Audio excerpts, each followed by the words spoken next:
Today, people ride buses to places near and far. Today, we are taking a long bus ride. At the bus station, we must first buy a ticket. George and his father are buying their tickets.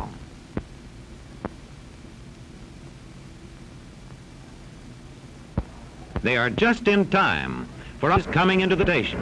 It is big and full. Mr. Fisher drives our bus.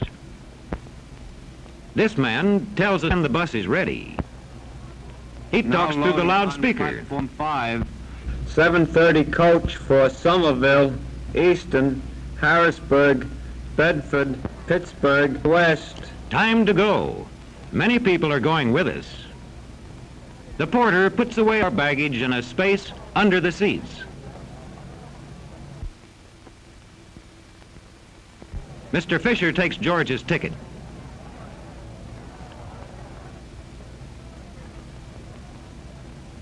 Inside, the passengers are finding their seats.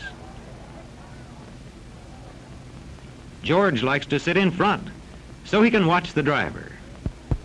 Before Mr. Fisher starts the bus, he closes the door and starts the motor. Then he backs the bus away. Out of the station we go, and on our way. Right on time, too.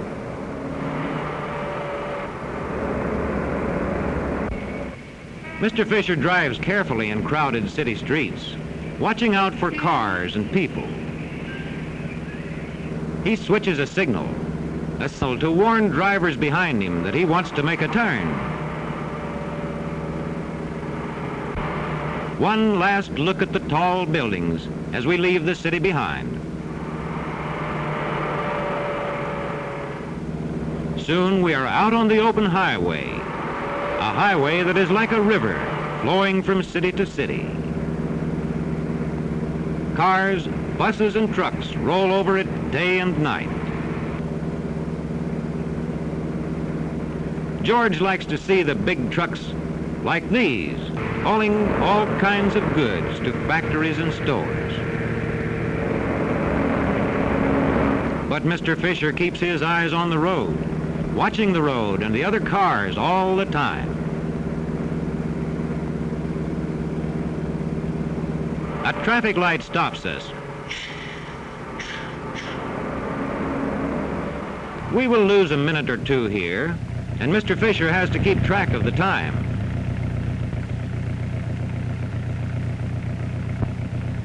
"9:56. He's still on schedule. But now the stoplight is changing to go. He shifts gears. He moves ahead quickly. He still has many miles of driving to do. He knows just how fast to go on each part of the road, to keep on time and to drive safely. Now watch this driver coming out of a side road.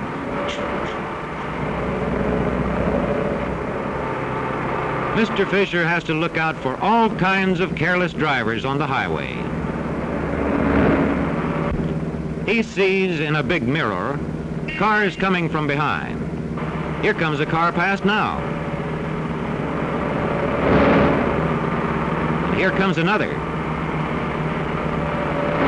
Mr. Fisher always drives safely and never passes another car when he can't see the road ahead. Now we are riding through a fine farm country.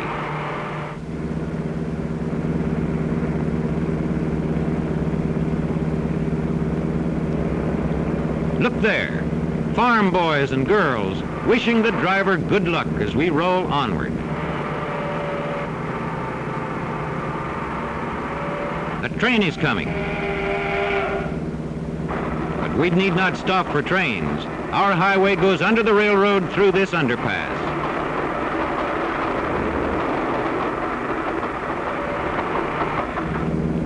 As our bus goes on, the passengers are having a pleasant time.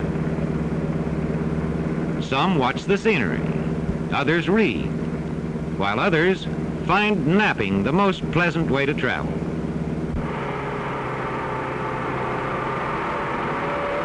Look ahead. There's a car stalled on the highway.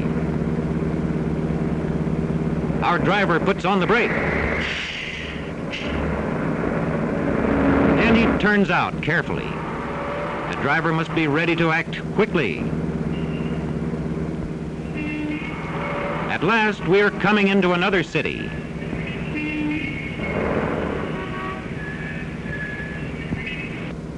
The bus turns into a station much like the one from which we started.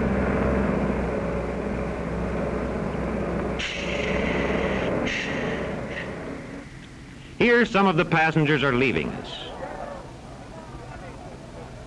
This is the end of the trip for Mr. Fisher, too.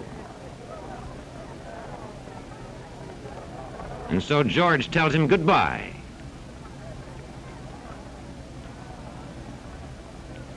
A new driver, Mr. Thompson, will take us on from here. Mr. Fisher turns over the tickets.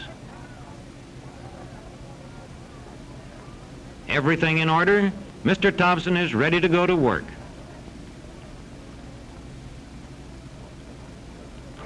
Soon we are leaving the city on the second part of our trip. We cross a broad, beautiful river. Out on the road, Mr. Thompson settles to his work.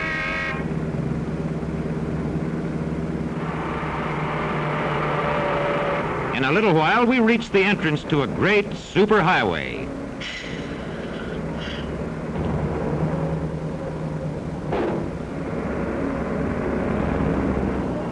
On this wide superhighway, Mr. Thompson can drive more safely and more easily.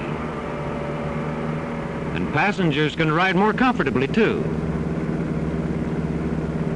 Cars that cross this highway have to use bridges overhead, like this one.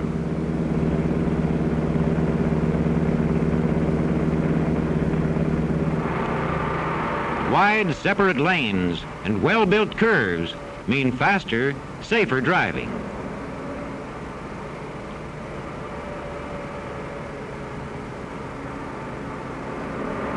We are nearing a mountain ridge. It is a high wall across our path, but we plunge into this tunnel and right through the mountain. Out on the other side and down the mountainside into the valley beyond.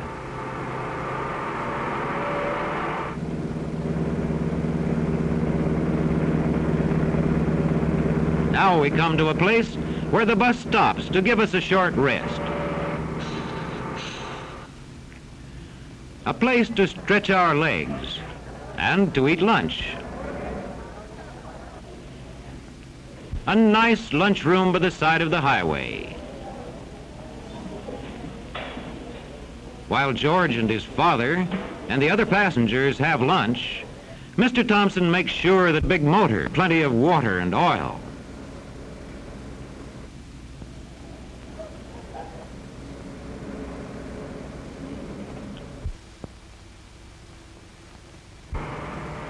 In a little while, we are on our way again. The passengers settle down for the last hours of the trip.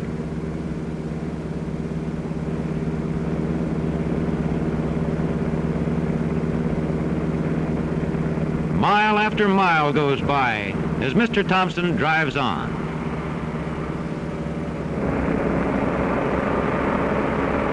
Now we cross a valley of steel mills and factories.